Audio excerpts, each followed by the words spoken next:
أعوذ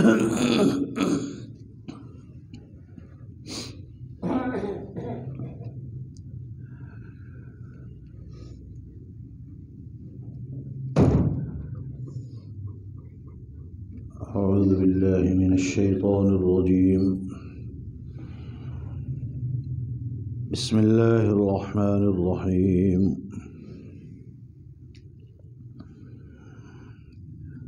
ألف لام ميم ذلك الكتاب لا ريب فيه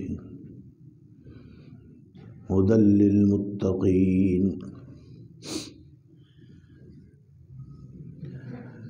الف لام میم ذالک الکتاب لا ریب فیہ،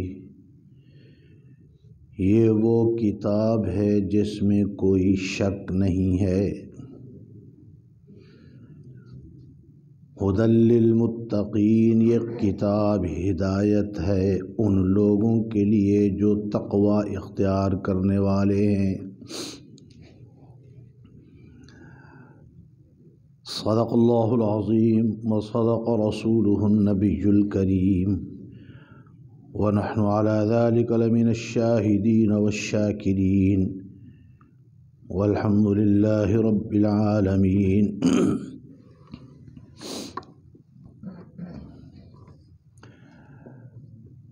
برادران اہل سنت والجماعت، محترم بزرگوں، قابل احترام ساتھیوں، عزیز نوجوان بھائیوں،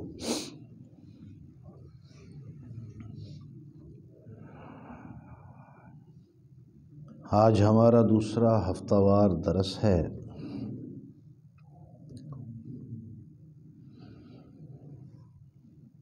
ان دروس کا مقصد ہمارا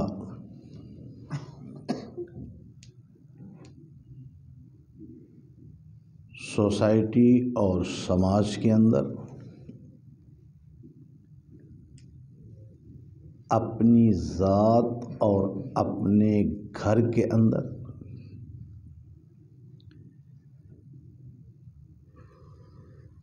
جو خرابیاں ہم میں پیدا ہو چکی ہیں، ان خرابیوں کو سمجھنا اور ان خرابیوں کو اپنے سے دور کرنا ہے.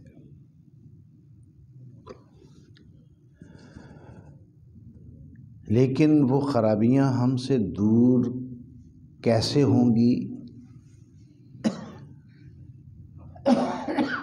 جب تک ہم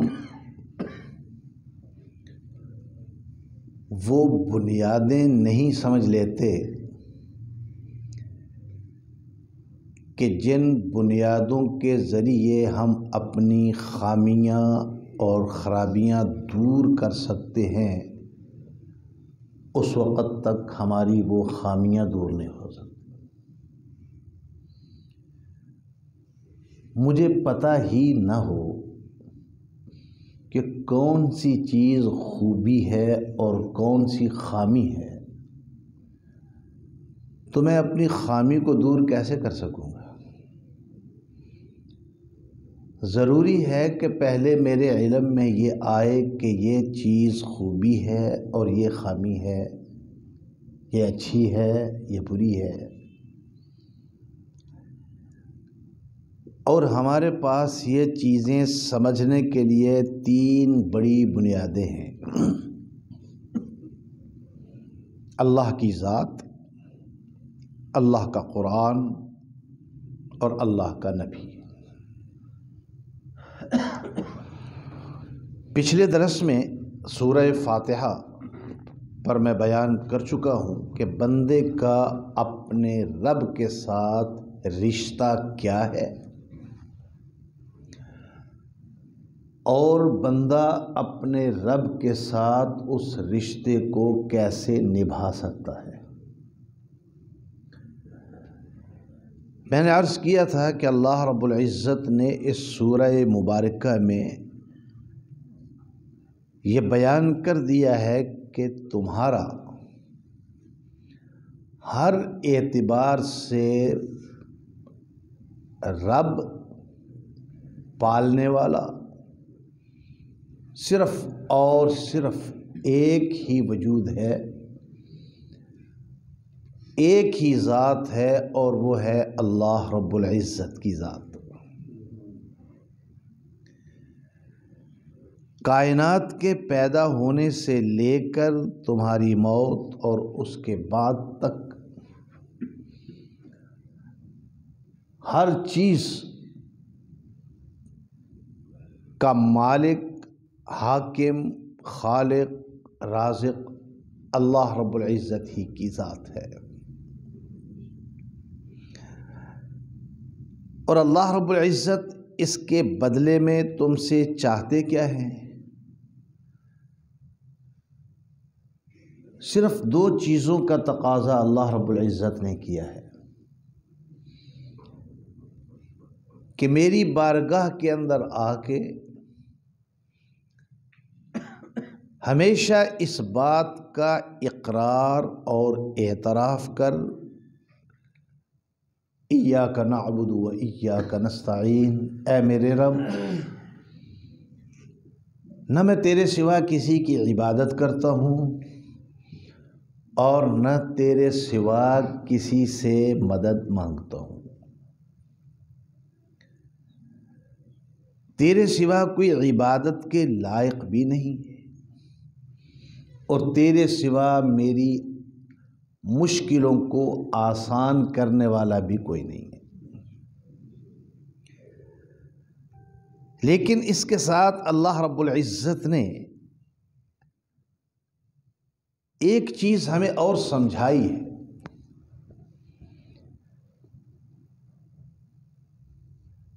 کہ اللہ کی عبادت اور اللہ سے استعانت کے لیے، نیک راستے پر چلنے اور برے راستے سے بچنے کے لیے صرف تمہاری کوشش کافی نہیں ہے کہ تم کوشش کرتے رہو تو تمہیں مل جائے گا، نہیں۔ اس کے لیے تمہیں اللہ رب العزت سے اس کی توفیق اور اس کے فضل کی دعا بھی کرتے رہنا چاہیے۔ اہدنا الصراط المستقیم، یا اللہ میں چاہتا ہوں تیرے سوا کسی کی عبادت نہ کروں اور کوشش بھی کرتا ہوں، یا اللہ میں چاہتا ہوں تیرے سوا کسی سے مدد نہ مانگوں اور میں اس کے لیے کوشش بھی کرتا ہوں، لیکن تیری توفیق کے بغیر، تیرے فضل کے بغیر، تیرے کرم کے بغیر میں یہ کام نہیں کر سکتا۔ جب تک تیرا فضل نہیں ہے، جب تک تیرا کرم نہیں ہے، جب تک تیری توفیق نہیں ہے، تو یا اللہ میں تیرے ساتھ اس بات کا عہد کرتا ہوں کہ کوشش میں کرتا رہوں گا، توفیق تو دیتے رہنا، تو میرے لیے ہدایت کے راستے آسان ہوتے جائیں گے، میں ہدایت کے راستے پہ چلتا رہوں گا۔ اللہ اور بندے کے درمیان جو رشتہ ہے وہ تو ہمیں سمجھ آ گیا۔ اب اللہ رب العزت قرآن اور قرآن کے ماننے والے کے درمیان جو رشتہ ہے اس رشتے کا تذکرہ کر رہے ہیں کہ یہ قرآن اللہ کا کلام ہے، اس قرآن کے ساتھ تمہارے رشتے کی بنیاد کیا ہے؟ اللہ رب العزت نے، اس کی حکمت ہے کہ اپنے قرآن کا آغاز ہی اللہ رب العزت نے ایک جملے سے کیا ہے، ذَلِكَ الْكِتَابُ لَا رَيْبَ فِيهِ۔ اے میرے بندے، اس کتاب کے 30 سپارے ہیں، 114 سورتیں ہیں۔ تو جب اس کتاب کو پڑھے گا تو بہت سی چیزیں تجھے ایسے ملیں گی کہ تیری عقل، تیری سمجھ تیرا شعور، تیرا دل اس پر مطمئن نہیں ہوں گے. لیکن پہلے اب اس قرآن کے ساتھ اپنا رشتہ مضبوط کر.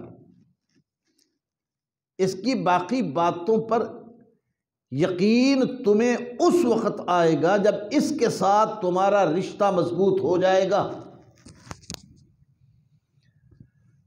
اور ہر بات جانتا ہے کہ اہمیت رشتے کی نہیں ہوتی، اہمیت رشتے کی مضبوطی کی ہوتی ہے.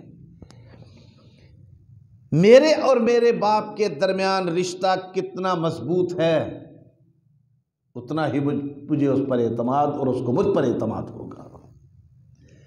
میرے اور میری ماں کے درمیان رشتہ کتنا مضبوط ہے، رشتہ تو ہے، ظاہر بات ہے، اس کا کوئی انکار نہیں کر سکتا.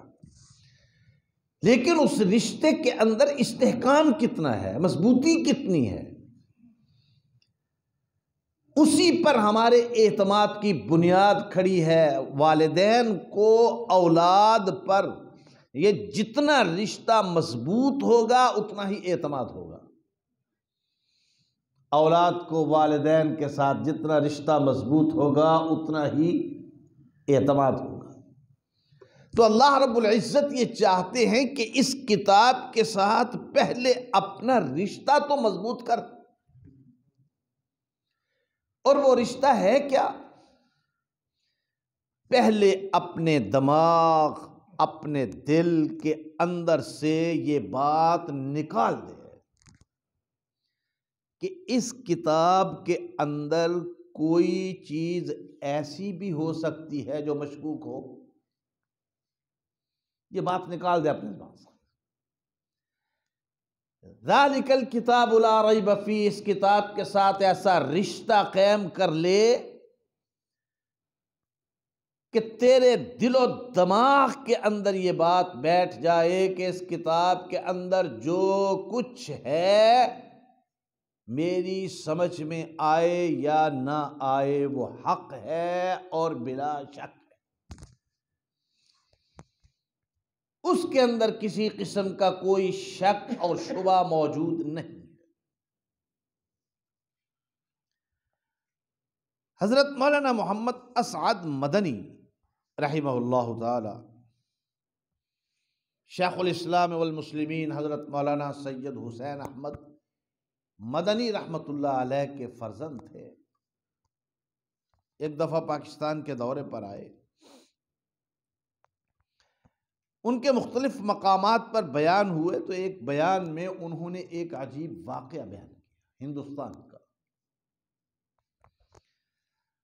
فرمانے لگے کہ ایک آدمی سرکاری ملازم تھا اور وہ سائیکل پہ اپنے گھر سے اپنے فیکٹری یا کارخانے میں جاتا تھا جہاں وہ ملازمت کرتا تھا. اس کے راستے میں ایک بستی تھی. اس بستی میں کچھ لوگوں نے اسلام قبول کر لیا تھا. بستی ہندوؤں کی تھی لیکن کچھ لوگوں نے اسلام قبول کر لیا تھا. اب وہاں سے وہ گزرا، اس کی داڑھی پوری تھی، نمازی آدمی تھا. دیکھا وہ لوگ ایک چارپائی لے کے بیٹھے ہیں. اس نے پوچھا کیا بات ہے؟ انہوں نے کہا کہ ہم مسلمان ہیں لیکن ہمارے پاس اسلامی تعلیمات نہیں، ہم نے ابھی ابھی اسلام قبول کیا ہے، یہ آدمی ہمارا بزرگ فوت ہو گیا ہے، ہمارے پاس اس کی نماز جنازہ پڑھانے والا کوئی آدمی نہیں ہے، نہ ہمیں یہ طریقہ معلوم ہے کہ اس کو نہلانا کیسے ہے، نہ ہمیں یہ پتہ ہے کہ اس کو کفن کیسے دینا ہے، نہ یہ پتہ ہے کہ قبر کیسے کھودنی ہے. اگر تم مہربانی کرو تو ہمارے یہ کام کر دو. وہ کہتا ہے میں بڑا پریشان ہوا کہ دفتر سے لیٹ ہو گیا تو ملازمت جاتی ہے، اور یہاں سے جاتا ہوں تو قیامت کے دن اللہ کی عدالت میں کیس چلے گا. وہ کہنے لگا کہ میں نے فیصلہ کیا، میں نے کہا ملازمت جاتی ہے تو جائے. کہنے لگے میں نہلایا اس کو، غسل دیا، کفن دیا، قبر میں اتارا، خود قبر میں اترا. مٹی ڈالی، دعا کی، چلا گیا۔ جب فیکٹری میں جا کے پہنچا تو مجھے معلوم ہوا کہ میری جیب میں کاغذات نہیں ہیں، وہ ملازمت والے کاغذات جو ہیں وہ میری جیب میں موجود نہیں ہیں۔ میں بڑا پریشان ہوا کہ گھر سے تو میں وہ کاغذ لے کے نکلا تھا، یہ کیسے ادھر ادھر ہو گئے؟ جب میں نے غور کیا تو مجھے لگا کہ شاید کہیں قبر میں اتارتے وقت میرے کاغذ قبر میں تو نہیں گر گئے۔ میں آیا، وہاں تلاش کیا، دیکھا، ان سے استدعا کی کہ بھئی میرے ملازمت کا مسئلہ ہے، اگر آپ قبر کھودنے کی اجازت دیں۔ انہوں نے کہا بھئی تم نے اتنا بڑا احسان کیا ہم پر، کھود لو۔ وہ کہتا ہے دیکھا میں نے، وہ آدمی اس کے کفن پر عجیب و غریب قسم کے پھول بکھرے ہوئے ہیں، عجیب و غریب قسم کے پھول، اور ان کی مہک ایسی ہے کہ میں نے زندگی میں کبھی ایسی خوشبو نہیں سونگھی، اور میرے کاغذات جو ہیں ان پھولوں کے اوپر اس طرح جیسے کسی نے بڑے سلیقے کے ساتھ رکھے ہوئے۔ میں نے وہ کاغذ اٹھائے اور اب مجھے یہ تجسس ہوا، یہ لوگ کہتے ہیں ہم نو مسلم ہیں۔ نو مسلم بھی ایسے ہیں جن کو اپنے مردے کو نہلانے کا طریقہ بھی نہیں آتا، دفنانے کا طریقہ بھی نہیں آتا، نماز جنازہ بھی نہیں آتی۔ اس کی قبر کے اندر یہ کیفیت، یہ منظر،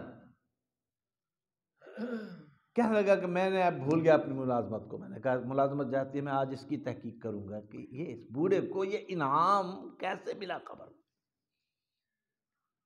کہنے لگے پوچھتا پوچھتا میں ان کے گھر گیا، میں نے اس کی بیوی سے پوچھا، میں نے کہا اس کا کون سا ایسا عمل تھا، ذرا بڑی توجہ دینے والی ضرورت ہے اس بات کی، تو ہے واقعہ ہی۔ میں نے پوچھا کہ کون سا اس کا ایسا عمل تھا، اس نے کہا اور تو مجھے معلوم نہیں ہے،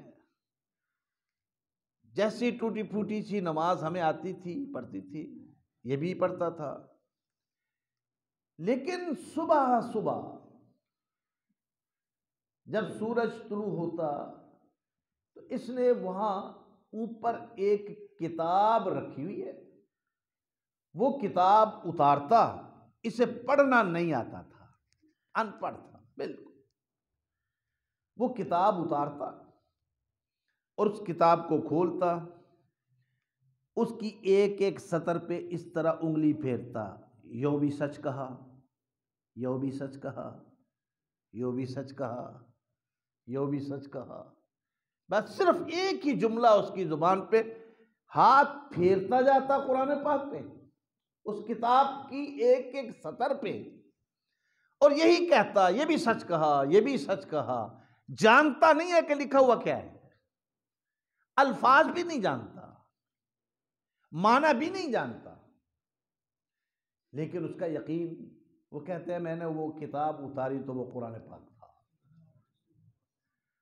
اب وہ قرآن پر ایمان لایا، ابھی اس کو قرآن سیکھنے کی مہلت نہیں ملی، ابھی اس کو قرآن پڑھنے کی، اس کا ترجمہ جاننے کی مہلت نہیں ملی، لیکن قرآن کی سچائی اور صداقت پہ اس کا یقین اور ایمان اتنا پختہ ہو گیا کہ وہ بس قرآن کھولتا، ایک ایک سطر پہ انگلی پھیرتا اور یہی اعتراف کرتا، یا اللہ مجھے معلوم نہیں یہ لکھا کیا ہے، لیکن مجھے یہ معلوم ہے کہ ہے سچ۔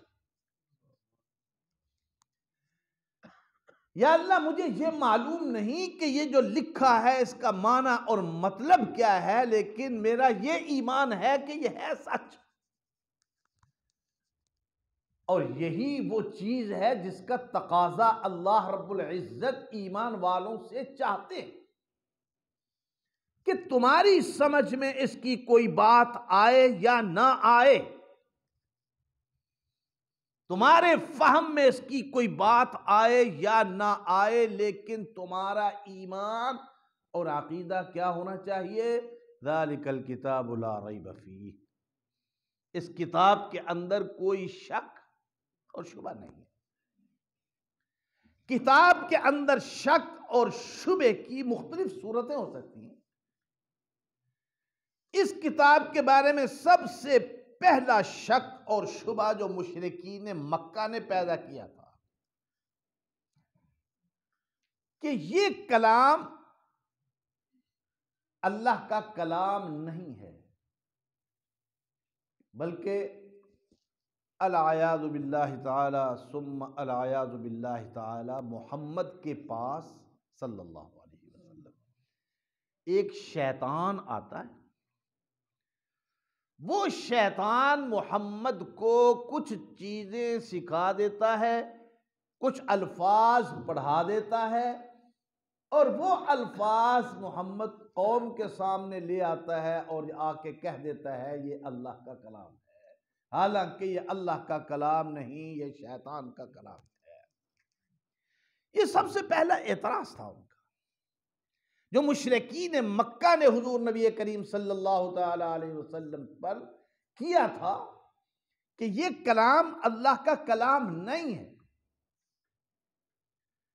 کچھ مشرکین ایسے تھے جن کا دعویٰ یہ تھا کہ محمد صلی اللہ علیہ وسلم تو بے شک امی ہیں۔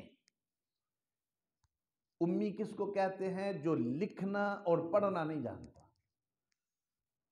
عام طور پر کہا جاتا ہے امی جاہل، کہ نہیں، ہمارا ایمان ہے کہ اللہ کے بعد سب سے زیادہ علم ہمارے آقا و مولا حضرت محمد الرسول اللہ صلی اللہ علیہ وسلم کا ہے۔ امی کہتے ہیں جو لکھنا اور پڑھنا نہیں جانتا۔ ان کا دعویٰ یہ تھا کہ محمد صلی اللہ علیہ وسلم تو بے شک امی ہیں، لکھنا پڑھنا نہیں جانتے، لیکن ابو بکر ایک لکھا پڑھا آدمی ہے۔ دراصل ابو بکر کچھ چیزیں آیتیں تیار کرتا ہے، محمد کو دے دیتا ہے صلی اللہ علیہ وسلم، اور محمد صلی اللہ علیہ وسلم لوگوں سے آ کے کہہ دیتے ہیں یہ اللہ کا کلام ہے۔ یہ سب سے پہلا اعتراض تھا کہ کبھی وہ یہ کہتے کہ یہ ابو بکر کا کلام ہے، کبھی کہتے کسی شیطان کا کلام ہے، کبھی کہتے کہ محمد کے ساتھ کچھ شعراء ملے ہوئے ہیں، وہ شاعر اور ادیب لوگ بیٹھ کے ایک کلام تیار کرتے ہیں اور پھر محمد کو دے دیتے ہیں صلی اللہ علیہ وسلم۔ تو اللہ رب العزت نے اس کا بڑا آسان سا لفظ جواب، آسان سا، کہ جو کلام اگر ابو بکر تیار کر سکتا ہے تو تم بھی کر سکتے ہو، کیونکہ تمہارے ہاں بھی بڑے بڑے شعراء ہیں، بڑے بڑے ادیب ہیں۔ اور آپ حضرات میں سے جو حضرات سیرت کے موضوع پر میرے بیانات سن چکے ہیں، میں بیان کر چکا ہوں کہ ہر قبیلے کے پاس ایک شاعر ہوتا تھا اور ایک خطیب ہوتا تھا،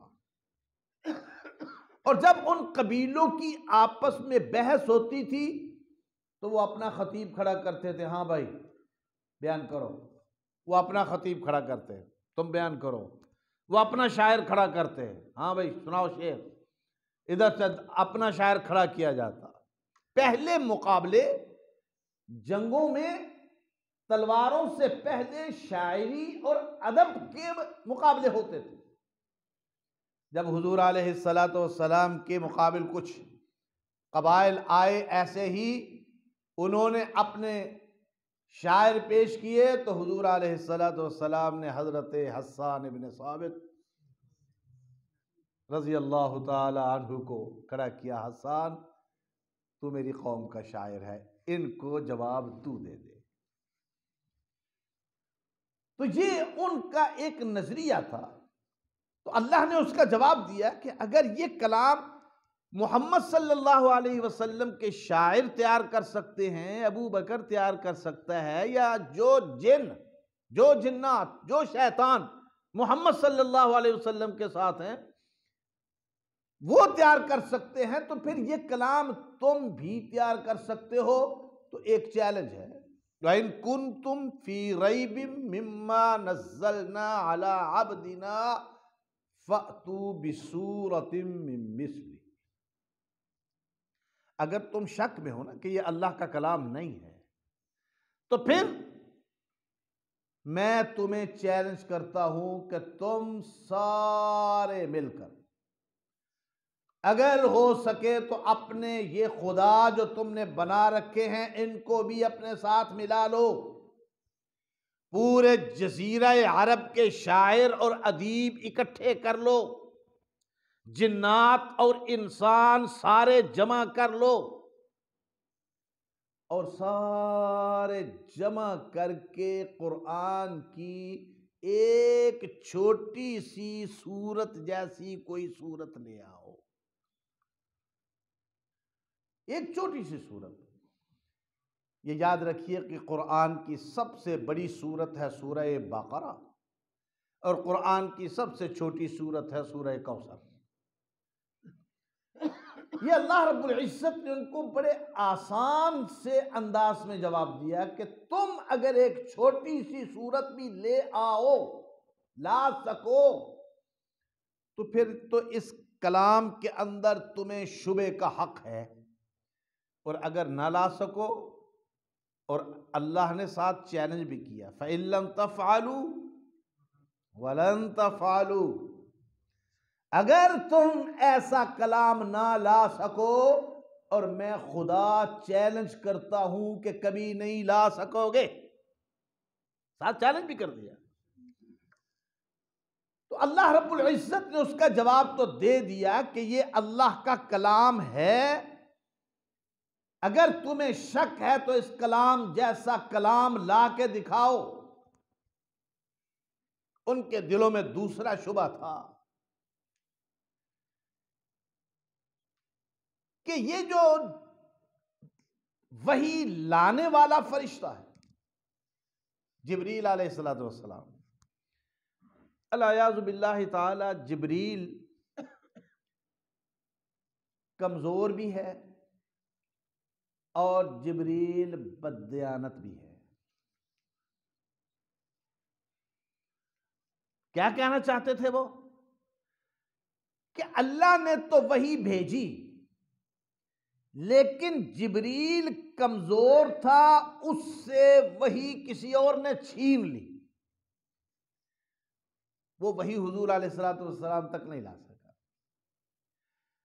یا یہ کہ جبریل بددیانت تھا، اس نے الیاذ باللہ تعالی وحی ساری کی ساری حضور علیہ السلام تک نہیں پہنچائی۔ اللہ رب العزت نے اس کا بھی جواب دے دیا، فرمایا اس کو لانے والے جانتے ہو کون ہے؟ ذو القوۃ المتین، قوت والا ہے، اور قوت بھی اس کی ایسی ہے کہ جب میں اس کو حکم دیتا ہوں کہ جبریل جاؤ، جا کے فلاں نافرمان بستی کو اپنے پر پہ اٹھا کر الٹا کر کے گرا دو، تو وہ اپنے پر پہ اس پوری بستی کو اٹھا کے الٹا کر کے گرا دیتا ہے، قوت اس کے اندر اتنی ہے۔ ذو القوۃ المتین، وہ دیانتدار بھی ہے، خائن نہیں ہے، وہ خیانت نہیں کر سکتا۔ اب دوسرا شبہ جو اس کلام کے بارے میں پیدا کیا گیا تھا کہ یہ لانے والا، اس کے اندر شبہ ہے، اللہ نے ایک جملے کے ساتھ وہ شبہ دور کر دیا، ذو القوۃ المتین، وہ قوت والا بھی ہے اور دیانتدار بھی ہے۔ تیسرا شبہ ہو سکتا تھا کہ اللہ رب العزت نے یہ کلام سب سے پہلے حضور علیہ السلام کے قلب اطہر پر اتارا کہ اے پیغمبر صلی اللہ علیہ وسلم، ہم نے یہ کلام آپ کے دل مبارک پر اتارا۔ اور قرآن یہ کہتا ہے جب جبریل علیہ السلام وحی لے کر آتے، آپ میں سے بھی کچھ لوگ ایسے ہوں گے کہ یہ جو درس ہو رہا ہے درس ختم ہو جائے گا، ہو سکتا ہے میں کچھ چیزیں بھول جاؤں، وہ کاغذ اور قلم جیب میں سے نکال کے لکھنا شروع کر دے گا، یا کوئی خاص جملے ہوں گے تو وہ ان کو دہرانا شروع کر دے گا کہ میں ان کو دہرا لوں، کہیں ایسا نہ ہو کہ بعد میں بھول جاؤں۔ دونوں صورتیں ہوتی۔ تو حضور علیہ السلام کے پاس جب وحی آتی تو یہ فکر ہوتی کہ کہیں ایسا نہ ہو کہ جبریل علیہ السلام وحی دے کر چلے جائیں اور میں بعد میں وحی کا کچھ حصہ بھول نہ جاؤں۔ تو حضور علیہ السلام اس کلام کو دہرانا شروع کر دیتے، اس کو پڑھنا شروع کر دیتے۔ تو اللہ رب العزت نے سختی کے ساتھ منع فرما دیا، لا تحرک به لسانک لتعجل به ان علینا جمعہ وقرآنہ۔ اے پیغمبر صلی اللہ علیہ وسلم، آپ اپنی زبان مبارک کو حرکت نہ دیں، جو وحی جبریل لے کے آئے ہیں اس وحی کو دہرانے کی ضرورت نہیں۔ کیوں؟ اس لیے کہ آپ کے دل کے اندر اس وحی کو جمع اور محفوظ کرنے کا ذمہ اللہ نے اپنے ہاتھ میں رکھا ہے۔ ان علینا جمعہ وقرآنہ، آپ کے دل مبارک کے اندر اس وحی کو جمع کرنے کا ذمہ بھی میرا ہے اور محفوظ رکھنے کا ذمہ بھی میرا۔ گویا یہ تیسرا شبہ جو پیدا ہو سکتا تھا کہ وحی ہے بھی اللہ کی، لانے والا بھی طاقتور اور دیانتدار، اترا بھی حضور علیہ السلام کے قلب اطہر پہ، لیکن حضور علیہ السلام سے ہو سکتا ہے کچھ چیزیں بھول گئی، کچھ چیزیں نسیان کا شکار ہو گئی ہوں، کچھ چیزیں یاد نہ رہی ہوں۔ اللہ رب العزت نے وہ شبہ بھی دور کر دیا کہ پیغمبر صلی اللہ علیہ وسلم کے دل مبارک کے اندر اس قرآن کو جمع رکھنے اور محفوظ رکھنے کی ذمہ داری میری ہے، میں کروں۔ وہ شبہ بھی دور ہو گیا۔ اب اگلا شبہ تھا کہ حضور علیہ السلام تک تو معاملہ ٹھیک تھا، لیکن حضور علیہ السلام خود نہ لکھنا جانتے تھے نہ پڑھنا جانتے تھے۔ آپ کا معمول یہ تھا کہ جس وقت بھی وحی نازل ہوتی، کسی لکھنے والے صحابی کو بلا کے، جو بھی قریب ہوتا اس کو بلا کے کہتے ان آیات کو فلاں آیات کے ساتھ لکھ دو، لکھوا دیتے۔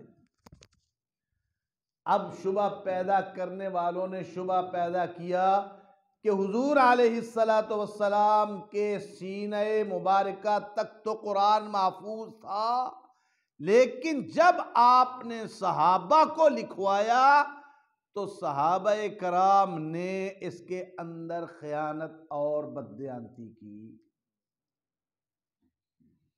اللہ رب العزت نے اس کا بھی جواب دے دیا، فرمایا وہ کر ہی نہیں سکتے۔ کیوں؟ اس لیے کہ میں نے قرآن کو صرف محمد صلی اللہ علیہ وسلم کے سینے میں محفوظ رکھنے کی ذمہ داری نہیں اٹھائی۔ اِنَّا نَحْنُ نَزَّلْنَا الذِّكْرَ وَإِنَّا لَهُ لَحَافِظُونَ، میں نے قیامت تک اس کو محفوظ رکھنے کی ذمہ داری اپنے ہاتھ میں رکھی ہے۔ قیامت تک اس کو محفوظ رکھنے کی ذمہ داری میرے ہاتھ میں ہے۔ اول تو صحابہ کرام رضوان اللہ علیہم اجمعین ایسے کامل الایمان ہیں کہ وہ وحی کے اندر خیانت کر ہی نہیں سکتے، لیکن بالفرض تمہاری بات مان لیں کہ صحابہ اکرام اگر الیاذ باللہ تعالی خیانت کرنے پر، وحی کے اندر بددیانتی کرنے پر آمادہ ہوئے بھی، یہ تو ذمہ داری میری ہے، جس طرح میں نے اس قرآن کو اپنے نبی کے سینے کے اندر محفوظ رکھا، اسی طرح اس کو قیامت تک محفوظ رکھنے کی ذمہ داری بھی میری ہے، اس کے اندر کوئی شک نہیں۔ اب یہاں سے کتنی چیزیں سمجھ آ گئیں؟ یہ اللہ کا کلام ہے، اس میں کوئی شک؟ یہ جبریل علیہ السلام نے پورے کا پورا پہنچا دیا، اس میں کوئی شک؟ یہ حضور علیہ السلام کے دل مبارک کے اندر محفوظ رہا، اس میں کوئی شک؟ یہ صحابہ کرام رضوان اللہ علیہم اجمعین کے ذریعے اللہ نے قیامت تک کے لیے محفوظ کر دیا، اس میں بھی کوئی شک نہیں۔ اب دو قسم کے شک اور باقی تھے کہ اس قرآن پاک کے اندر کچھ چیزیں ایسی ہیں جو انسان کی عقل میں آنے والی نہیں۔ انسان، اب میں آپ سے پوچھتا ہوں، ہم سب کا ایمان ہے واقعہ معراج، حضور علیہ السلام کو معراج ہوا، ہمارا ایمان ہے، لیکن کیا عقل مانتی ہے کہ وہ کوئی ہوائی جہازوں کا دور نہیں ہے، خلائی طیاروں کا دور نہیں ہے؟ وہاں ایک شخص یہ دعویٰ کرتا ہے کہ میرے پاس ایک براق آیا، میں اس پر بیٹھا، وہ اتنا تیز رفتار تھا کہ جہاں میری نگاہ جاتی تھی وہاں اس کے قدم پہنچتے تھے، وہ مجھے آسمانوں پر لے گیا، سدرۃ المنتہا تک گیا، آگے گیا، مسجد اقصی تک گیا، انبیاء کی امامت کی، اور صرف ایک رات کے اندر، رات کے بھی کچھ حصے کے اندر، پوری رات بھی نہیں، رات کے بھی کچھ حصے کے اندر۔ اب میں یہ کہتا ہوں کہ اگر سال کی وہ سب سے بڑی رات بھی ہو، کیونکہ راتیں چھوٹی بڑی ہوتی ہیں، وہ رات ہو جو سال کی سب سے بڑی رات ہوتی ہے، اس رات کو بھی سامنے رکھا جائے تو عقل نہیں مانتی۔ اللہ کو معلوم تھا کہ ایسی چیزوں کا انکار کرنے والے بھی ہوں گے جو جن کی عقل میں یہ بات نہیں آئے گی۔ اللہ رب العزت نے اس کا جواب بھی دے دیا کہ کچھ چیزوں کا تعلق تیری عقل کے ساتھ ہے اور کچھ چیزوں کا تعلق تیرے ایمان کے ساتھ۔ کچھ چیزوں کا تعلق کس کے ساتھ ہے؟ عقل کے ساتھ۔ اب عقل کی کسوٹی پہ پرکھنے والا ابو جہل حضور علیہ السلام سے آ کے سوال کرتا ہے، مسجد اقصی کے ستون کتنے ہیں؟ کھڑکیاں کتنی ہیں؟ دروازے کتنے ہیں؟ کیونکہ وہ اس سفر کو اپنی عقل کے حوالے سے دیکھ رہا ہے، اور اللہ رب العزت نے راستے سے سارے پردے ہٹا کے مسجد اقصی کو حضور علیہ السلام کے سامنے کر دیا، مکے میں بیٹھے ہوئے۔ سوال ابو جہل کر رہا ہے، حضور مکہ مکرمہ میں موجود ہیں، سوال ہو رہا ہے مسجد اقصی کے ستون کتنے ہیں؟ خدا کا پیغمبر مکے میں بیٹھ کے گن کے بتاتا ہے اتنے ستون ہیں، اتنے دروازے ہیں، اتنی کھڑکیاں ہیں۔ لیکن ایمان کی کسوٹی پہ پرکھنے والا وہ نبی کے پاس آتا ہے، یا رسول اللہ صلی اللہ علیہ وسلم، رات کو مجھے ایک کام پڑ گیا تھا ضروری، تو میں آپ کے حجرہ مبارکہ میں آیا تھا، آپ اپنے بستر پر تشریف فرما نہیں تھے، آپ کہاں گئے تھے؟ تو حضور علیہ السلام نے فرمایا کہ میں معراج پر گیا تھا۔ پوچھنے والا پوچھتا ہے وہ معراج کیا چیز ہے؟ حضور علیہ السلام نے فرمایا کہ میرے پاس دو فرشتے آئے، تو وہ کیا کہتا ہے؟ صدقت یا رسول اللہ، یا رسول اللہ آپ نے سچ کہا۔ وہ فرشتے میرے پاس براق لائے، صدقت یا رسول اللہ۔ وہ مجھے آسمانوں پر لے گئے، صدقت یا رسول اللہ۔ میں سدرۃ المنتہا عبور کر گیا، صدقت یا رسول اللہ۔ حتیٰ کہ پیغمبر کو حیرت ہوئی کہ جو کچھ میں کہتا جا رہا ہوں یہ یہی کہتا جا رہا ہے، یا رسول اللہ آپ نے سچ کہا، یا رسول اللہ آپ نے سچ کہا، یا رسول اللہ آپ نے سچ کہا۔ یہ کوئی دلیل مانگ ہی نہیں رہا۔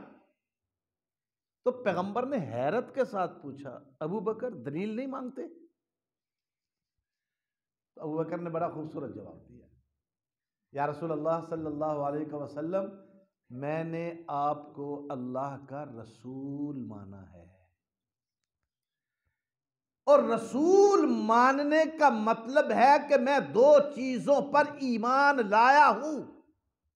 پہلی بات، آپ کی زبان پر کبھی غلط بات اور جھوٹ بات نہیں آ سکتی، اور دوسری بات کہ آپ ایسا جو واقعہ بیان کرتے ہیں میں پھر آپ کو نہیں اللہ کی قدرت کو دیکھتا ہوں، وہ ایسا کر سکتا ہے یا نہیں کر سکتا۔ جب اللہ خود کہتے ہیں سبحان الذی اسری بعبدہ لیلا من المسجد الحرام، اللہ نے سیر کرائی۔ اب ایک شخص وہ تھا جس نے واقعہ معراج کو عقل کی کسوٹی پہ پرکھا، اور ایک وہ تھا جس نے ایمان کی کسوٹی پہ پرکھا۔ تو اللہ رب العزت فرماتے ہیں ذالک الکتاب لا ریب فیہ،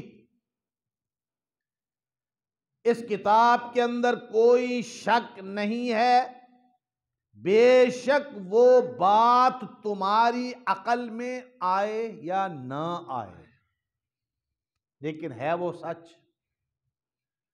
وہ کئی دفعہ میں یہ لطیفہ سنایا کرتا ہوں کہ وہ مولوی صاحب نے بیان کیا نا کہ میدان محشر میں پل صراط ہوگا، بال سے زیادہ باریک اور تلوار سے زیادہ تیز، ہر آدمی کو اس پر سے گزر کے جانا ہوگا۔ تو ایک پٹھان اٹھ کے کھڑا ہو گیا، اس نے کہا وہ خوچا یہ تو نہ گزارنے والا بات ہوا نا، اب اس بال سے زیادہ باریک اور تلوار سے زیادہ تیز اس پل پر سے کون گزرے گا، یہ تو نہ گزارنے والا بات ہوا نا۔ لیکن اللہ رب العزت فرماتے ہیں کہ میں بھی جانتا ہوں تیری عقل میں یہ بات نہیں آئے گی کہ بال سے زیادہ باریک اور تلوار سے زیادہ تیز اس پل پر سے کوئی گزرے گا کیسے، لیکن اس پر غور کرنے سے پہلے یہاں آ جا ذالک الکتاب لا ریب فیہ، اس کے اندر جو کچھ بیان ہوا وہ بلا شک۔ اس کی ایک چھوٹی سی مثال جس کا واسطہ ہم سب کو ہے، یہاں ہمارے کندھوں پر کوئی چیز موجود ہے، کوئی بوجھ محسوس ہو رہا ہو، ہاں آج کل سردی ہے، کوٹ کا جرسی کا بوجھ تو محسوس ہوتا ہی ہوگا، لیکن اور کوئی چیز جس کا کوئی بوجھ محسوس ہوتا ہو۔ لیکن قرآن یہ کہتا ہے تمہارے دونوں کندھوں پر کرامن کاتبین موجود ہیں، دو فرشتے ہیں، ان کے ہاتھوں میں بڑے بڑے رجسٹر ہیں۔ ان رجسٹروں کا اندازہ آپ اس سے کر لیں جو ہماری ایک ایک لمحے کی رپورٹ لکھتے، ایک ایک لمحے کی رپورٹ لکھتے ہیں وہ ہماری۔ اب وہ کتنے بڑے رجسٹر ہوں گے، ہم ایک ایک لمحے میں کتنے اچھائیاں یا برائیاں، دونوں قسم کی چیزیں ہو سکتی ہیں، یہ اچھائیاں لکھتا ہے یا برائیاں لکھتا ہے، لیکن کیا ہم نے کبھی اپنے کندھوں پر، چلو فرشتے تو ایک نورانی مخلوق ہیں، ان کا تو وزن نہیں ہوگا، لیکن وہ رجسٹر، کیا ہم نے کبھی ان رجسٹروں کا بوجھ اپنے کندھوں پر محسوس کیا؟ وہ لکھتے ہیں اور جب آدمی لکھتا ہے تو لکھنے کی، قلم چلنے کی ہلکی سی آواز بھی آتی ہے. کیا ہم نے کبھی وہ محسوس کی؟ بلکہ اس کو بھی چھوڑو، حضور علیہ السلام نے فرمایا یہ دونوں آپس میں باتیں بھی کرتے ہیں، آپس میں گفتگو بھی کرتے ہیں. فرمایا جب ایک آدمی برائی کا ارادہ کرتا ہے، وہ برائی کا ارادہ کرتا ہے، وہ برائی کے لیے نکلتا ہے، یہ نہیں لکھتا. وہ برائی کے مقام پہ پہنچ جاتا ہے، یہ نہیں لکھتا. وہ برائی میں مشغول ہو جاتا ہے، یہ نہیں لکھتا. وہ برائی سے فارغ ہو جاتا ہے، یہ نہیں لکھتا. اور یہ پھر اسے کہتا ہے بھائی اس آدمی نے اچھائی کا ارادہ کیا تھا، ابھی اچھائی کی نہیں تھی، صرف ارادہ کیا تھا، سچے دل سے ارادہ کیا تھا کہ میں فجر کی نماز اپنے وقت پہ جماعت کے ساتھ پڑھوں گا، ارادہ ہی کیا تھا. تم نے فوراً اس کی نیکی لکھ لی. کہنے لگا کہ تم اب وہ برائی سے فارغ ہو چکا ہے، تم لکھتے کیوں نہیں؟ تو کہتا ہے میرے رب کا حکم یہ ہے کہ اگر یہ گناہ کرنے کے فوراً بعد بھی سچے دل سے توبہ کر لے تو اس کی برائی لکھنے کی ضرورت نہیں ہے. یہ اس کا رحم، اس کا کرم. اب یہ دونوں باتیں بھی کرتے ہیں، اور غور طلب بات یہ ہے کہ یہ میرے اس کان کے پاس ہے اور یہ اس کان کے پاس ہے. دونوں کی گفتگو ہم نے کبھی نہیں سنی، لیکن قرآن کہتا ہے کہ ہے، یہ دونوں تمہارے کندھوں پر موجود ہیں، کام بھی کر رہے ہیں، ہر وقت تمہارے ساتھ ہیں. حضور علیہ السلام نے فرمایا یہ دونوں فرشتے صرف اس وقت انسان سے الگ ہوتے ہیں جب میاں بیوی اکٹھے ہوتے ہیں.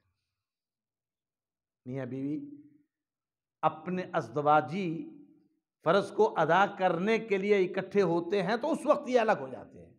اس کے علاوہ یہ ہر وقت انسان کے ساتھ رہتے ہیں. یہ کیا کرتا ہے؟ ایک ایک چیز لکھتے ہیں، لیکن وہ ہمیں نظر نہیں آتے، محسوس نہیں ہوتے، اسی لیے عقل بھی نہیں مانتی. تو اللہ رب العزت نے قرآن کے ساتھ ہمارے یقین کا رشتہ بنانے کے لیے، یقین کا رشتہ بنانے کے لیے، قرآن پر ہمارے اعتماد کو پختہ کرنے کے لیے پہلا جملہ ہی یہ فرمایا ہے قرآن کا کہ خبردار آگے پھر چلنا، پہلے اپنا یقین پکا کر لو کہ میں جو کچھ بھی پڑھوں گا مجھے سمجھ آئے یا نہ آئے حق ہے، اس میں شک نہیں. ایک شک اور قسم کا آ سکتا ہے، ایک تو وہ شک ہے جو بات چیزیں عقل میں نہیں آتی، اور ایک کچھ چیزیں ایسی ہوتی ہیں جو عقل میں آتی ہیں لیکن دل نہیں مانتا. جیسے آج کل ہمارے ہاں چل رہا ہے نا سود کا سلسلہ، دل نہیں مانتا کہ یہ اگر سود حرام کر دیا جائے تو ملک ترقی کیسے کرے گا. یہ ایک شیطان نے ہمارے دل کے اندر ایک وسوسہ بٹھا رکھا ہے. مانتے ہیں کہ سود حرام ہے، لیکن دل یہ کہتا ہے اگر چھوڑ دیا تو ملک ترقی کیسے کرے گا. اب سب سے پہلی چیز تو یہ ہے کہ جس چیز کو خدا اور خدا کا رسول لعنت قرار دیتے ہوں، کیا مسلمان کی ترقی کسی لعنت کے اندر ہے؟ یہ بذات خود ایک جملہ کفریہ ہے کہ کفر کے اندر اپنی ترقی کو ماننا، لعنت کے اندر اپنی ترقی کو ماننا، یہ بذات خود ایک کفر ہے. اب دل نہیں مانتا. اللہ رب العزت فرماتے ہیں میرے احکامات پر تیرا دل مانے یا نہ مانے، لیکن ذالک الکتاب لا ریب فیہ. سود حرام ہے تو حرام ہے، تیرے دل کے ماننے نہ ماننے سے کوئی فرق نہیں پڑتا. رشوت حرام ہے تو حرام ہے، تیرے دل کے ماننے نہ ماننے سے کوئی فرق نہیں پڑتا۔ جو چیز حرام ہے وہ حرام ہے، تیرے دل کے نہ ماننے یا ماننے سے کوئی فرق نہیں پڑتا، اس کے اندر کوئی شک نہیں ہے۔ اب یہ 6 چیزیں ذہن میں رکھ لیجئے، قرآن کے ساتھ اپنے رشتے کی مضبوطی کے حوالے سے یہ کلام کس کا ہے؟ اللہ کا، اس میں کوئی شک نہیں۔ یہ لائے کون ہیں؟ جبریل علیہ السلام۔ انہوں نے نہ کوئی خیانت کی نہ کوئی کمزوری دکھائی، اس میں کوئی شک نہیں۔ یہ کتاب محمد الرسول اللہ صلی اللہ تعالی علیہ وسلم کے دل مبارک کے اندر پوری اور محفوظ اتری، اس کے اندر کوئی شک نہیں۔ حضور علیہ السلام نے یہ کتاب اسی طرح صحابہ پر کی طرف منتقل کر دی، اس میں کوئی شک نہیں۔ صحابہ نے بھی بلا کم و کاست ایک زبر زیر کی تبدیلی کیے بغیر، ایک نقطے کی تبدیلی کیے بغیر اس کو آگے چلایا، اور اس کی حفاظت کی ذمہ داری اللہ رب العزت نے اٹھائی، اس میں کوئی شک نہیں۔ اس کے اندر جو احکامات واقعات ایسے ہیں جن کو عقل نہیں مانتی، ان کو عقل مانے یا نہ مانے اس میں کوئی شک نہیں۔ کچھ چیزیں ایسی ہیں جن کو دل نہیں مانتا، دل مانے یا نہ مانے ان کی سچائی کے اندر کوئی شک نہیں۔ اگر قرآن کے ساتھ ہمارا یہ رشتہ قائم ہو جائے تو اس کے بعد ہمارے لیے اپنی اصلاح کا کرنا آسان ہو جائے گا۔ باقی انشاءاللہ العزیز آئندہ